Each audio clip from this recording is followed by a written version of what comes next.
আমার সঙ্গে আমার এই সিনেমার নায়িকা রয়েছেন আমাদের সবার খুব প্রিয় দেবলীনা কুমার। জোরে হাততালি হোক প্লিজ দেবলীনার জন্য।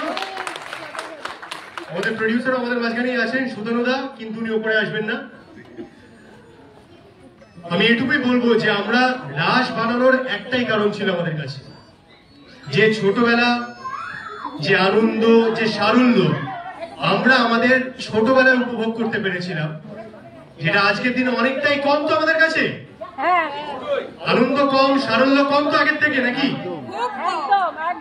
সেইটা আবার নতুন করে যাতে আমরা সবাই বাঁচতে পারি এবং এই সিনেমার মাধ্যমে যাতে আপনারা সবাই বাঁচতে পারেন, আমার তরফ থেকে এটুকুই রিকোয়েস্ট, আপনাদের যেমন লেগেছে সিনেমা একটু যদি প্লিজ লেখেন ইনস্টাগ্রাম, ফেসবুক, যে কোনো সোশ্যাল মিডিয়ার মাধ্যমে, বা যদি নিজের মুখে নিজের বন্ধু বান্ধবদের, আত্মীয়দের বলতে ইচ্ছা করেন, প্লিজ সবাইকে জানাবেন।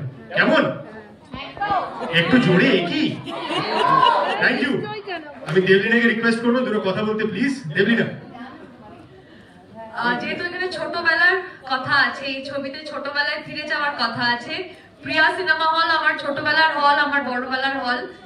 এখানে আমার প্রথম ছবি দেখা, তো এই হল কখনোই আমায় নিরাশ করেনি এবং আজকেও রাসের জন্য আপনারা যে হল ভরিয়ে এসছেন তার জন্য আপনাদের জন্য একটা জোরে হাততালি এবং আমার অনেকটা প্রণাম আপনাদের সবাইকে। Thank you so much. যেটা বললো যে যদি ভালো লাগে অবশ্যই সোশ্যাল মিডিয়াতে জানাবেন, মুখে প্রচার করবেন, যাতে আরো মানুষ হলে এসে ছবিটা দেখে। আপনাদের এই ভালোবাসা, এই আশীর্বাদ আমাদের কাম্য। সবে আজকে প্রথম রবিবার, আমরা সবাই জানি বাংলা সিনেমা আপনাদের ওয়ার্ড অফ মাউথে চলে, তাই তো?